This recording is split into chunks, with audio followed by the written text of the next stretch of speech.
ஸ்ரேயஸ் அலைவுக்கு அறுவை சிகிச்சை. பெரிய எண்ணெய் கப்பல்கள் சேதம். மத்திய கிழக்கில் பெரும் பதற்றம். ஈரான் முழுவதும் வெடிகுண்டு மழை பொழியும். ட்ரம்ப் வெளியிட்டுள்ள அதிரடி அறிவிப்பு.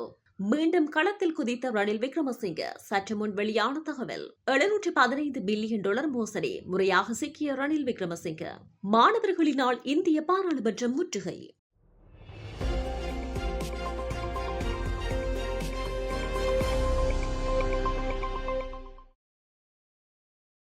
அரச புலனாய்வு சேவையின் முன்னாள் பணிப்பாளர் ஸ்ரேயஸ் அலைவுக்கு தேசிய வைத்தியசாலையில் அறுவை சிகிச்சை மேற்கொள்ளப்பட்டுள்ளது.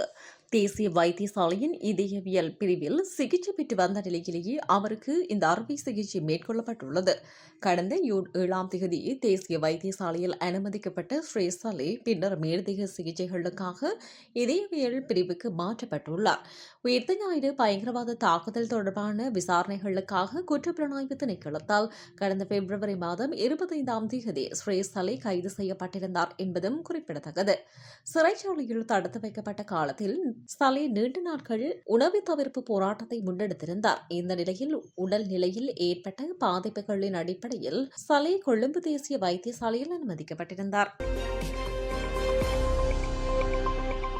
சவுதி அரேபியாவுடன் தொடர்புடைய 2 பெரிய எண்ணெய் கப்பல்கள் சேதம். ஏமன் ஆயுதப்படைகளின் செய்தி தொடர்பாளர் தெரிவித்துள்ளார்.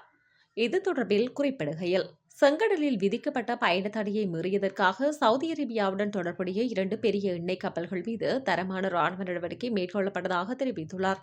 இந்த தாக்குதலின் காரணமாக அந்த பகுதியில் பயணித்த சுமார் 10 கப்பல்கள் உடனடியாக பின்வாங்க வேண்டிய நிலைமை ஏற்பட்டது. சவுதி அரேபியா தொடர்ந்து ஆக்கிரமிப்பு நடவடிக்கைகளில் ஈடுபட்டால் அந்த நாட்டின் ஆழமான உட்கட்டமைப்பு பகுதிகளை இலக்கு வைத்து மிகப்பெரிய அளவில் ராணுவ நடவடிக்கைகள் பாயும் என குறிப்பிடப்பட்டுள்ளது. மேலும் மத்திய கிழக்கு பிராந்தியத்தில் நிலவும் பதட்டமான சூழ்நிலையில் சமீபத்தில் 4 அமெரிக்க வீரர்கள் உயிரிழந்தமை குறிப்பிடத்தக்கது.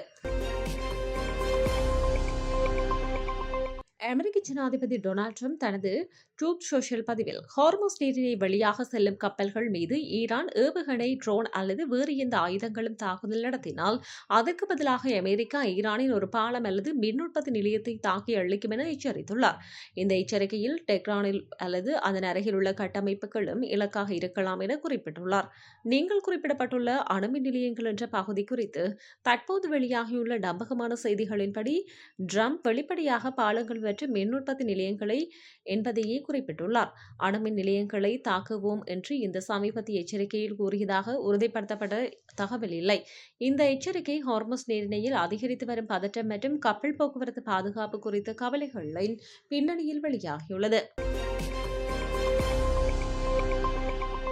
எதிர்வரும் 2029 இடம்பெறவிருக்கும் ஜனாதிபதி தேர்தலில் முன்னாள் ஜனாதிபதி ரணில் விக்ரமசிங்க போட்டியிடலாம் என ஐக்கிய தேசிய கட்சியின் பிரதி தலைவர் நவீன் திசாநாயக்க தெரிவித்துள்ளார்.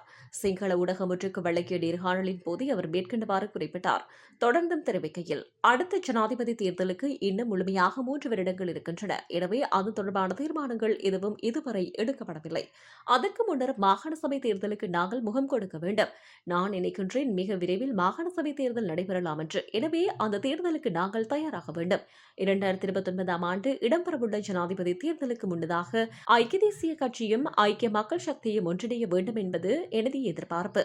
ஒன்றாக இணைந்து ஜனாதிபதி தேர்தலுக்கு முகம் கொடுக்க வேண்டும். அதற்கு பிறகு ஜனாதிபதி வேட்பாளர் யார் என்பதை தீர்மானிக்க முடியும். தற்போதைய நிலவரத்தின்படி ஐக்கிய தேசிய கட்சியின் தலைவர் ரணில் விக்ரமசிங்கவும் ஐக்கிய மக்கள் சக்தியின் தலைவர் சஜித் பிரேமதாசவும் முன்னிலையில் இருக்கின்றனர். எனவே இவர்களுக்குள் இருவர் ஜனாதிபதி வேட்பாளராக நிறுத்தப்படலாம் என குறிப்பிட்டுள்ளார். முன்னாள் ஜனாதிபதி ரணில் விக்ரமசிங்கவின் ஆட்சிக் காலத்தில் நாட்டிலிருந்து கடத்தப்பட்டதாக கூறப்படும் பல கோடி ரூபாய் பெறுமதியான டாலர் குறித்து பொது நிதிக்குழுவில் அம்பலமாக இருந்தது. இந்த விசாரணையில் கண்டறியப்பட்ட 55 நபர்கள் அவற்றுடன் தொடர்புடையவர்கள் என்பதை கண்டறிந்தவை வெளிப்படுத்தப்பட்டது. மேலும் விசாரணைகளின் முன்னேற்றத்தின் போது குற்றம் சாட்டப்பட்ட இந்த திட்டத்தில் ஈடுபட்ட ஒரு நிறுவனத்துடன் தொடர்புடைய ஒரு முக்கிய நபரை புலனாய்வாளர்கள் அடையாளம் கண்டு விசாரணைகளை முன்னெடுத்துள்ளதாக தெரிவிக்கப்பட்டுள்ளது. இந்த விசாரணைகளில் புலனாய்வாளர்களினுடைய கூற்றுப்படி அந்த நபர் 43 நிறுவனங்கள் நிறுவனங்களுடன் தொடர்புடையவர் என்றும் அந்த நிறுவனங்களின் உரிமையாளராக பட்டியலிடப்பட்டுள்ளார் எனவும் தெரியவந்துள்ளது. ஆய்வுக்குட்பட்ட காலகட்டங்களில் அந்த நிறுவனங்கள் மட்டும் தந்தி வழி பண பரிமாற்றங்கள் மூலம் சுமார் 43 மில்லியன் அமெரிக்க டாலர்கள் வெளிநாடுகளுக்கு அனுப்பியுள்ளதாக விசாரணையில் கண்டறியப்பட்டுள்ளது. இலங்கையில் உள்ள தரகர்களிடமிருந்து சந்தேக நபர் நிதி அறவிடப்பட்டு அந்த பண பரிமாற்றங்களை உறுதிப்படுத்த அவர்கள் வழங்கிய போலி ஆவணங்களை பயன்படுத்தியதாக குற்ற புலனாய்வு திணைக்களம் குற்றம் சாட்டுகிறது. தரகர்கள் பயன்படுத்தும் இடங்களில் உள்ள காணொலிகளை பயன்படுத்தி மோசடியான ரசீதுகளை உருவாக்கப்பட்டு பின்னர் அவை வங்கிகளுக்கு ஆதார ஆவணங்களாக சமர்ப்பிக்கப்பட்டதை புலனாய்வாளர்கள் கண்டறிந்தனர். குறிப்பிடப்பட்ட வங்கி அதிகாரிகளினுடைய உதவியுடன் சில பரிவர்த்தனைகள் எளிதாக்கப்பட்டதாக கூறப்படுவதாக கரபிதா மேலும் தெரிவித்தார்.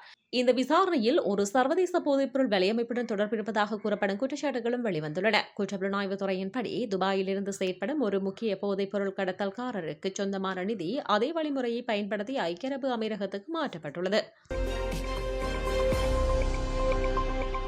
இந்தியாவில் நாடு தழுவிய அளவில் மாணவர்களினுடைய போராட்டங்கள் தீவிரமடைந்து வரும் நிலையில் பிரதமர் நரேந்திர மோடி முக்கிய அறிவிப்பொன்றை வெளியிட்டுள்ளார். வினாத்தாள் கசிவு மற்றும் முறைகேடுகளில் ஈடுபடுபவர்களுக்கு கடுமையான தண்டனையை உறுதி செய்ய சிறப்பு விரைவு நீதிமன்றங்களை அமைக்கப்படும் என மோடி தெரிவித்துள்ளார்.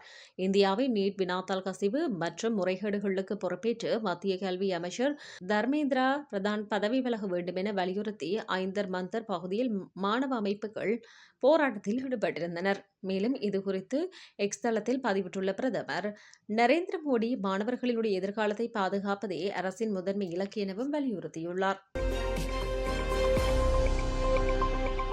ஸ்ரேயஸ் அலீவுக்கு அறுவை சிகிச்சை. பெரிய எண்ணெய் கப்பல்கள் சேதம். மத்திய கிழக்கில் பெரும் பதற்றம். ஈரான் முழுவதும் வெடிகுண்டு மழை பொழியும். ட்ரம்ப் வெளியிட்டுள்ள அதிரடி அறிவிப்பு. மீண்டும் களத்தில் குதித்த ரணில் விக்ரமசிங்க. சற்று முன் வெளியான தகவல். 715 பில்லியன் டாலர் மோசடி. முறையாக சிக்கிய ரணில் விக்ரமசிங்க. மாணவர்களினால் இந்திய பாராளுமன்றம் முற்றுகை.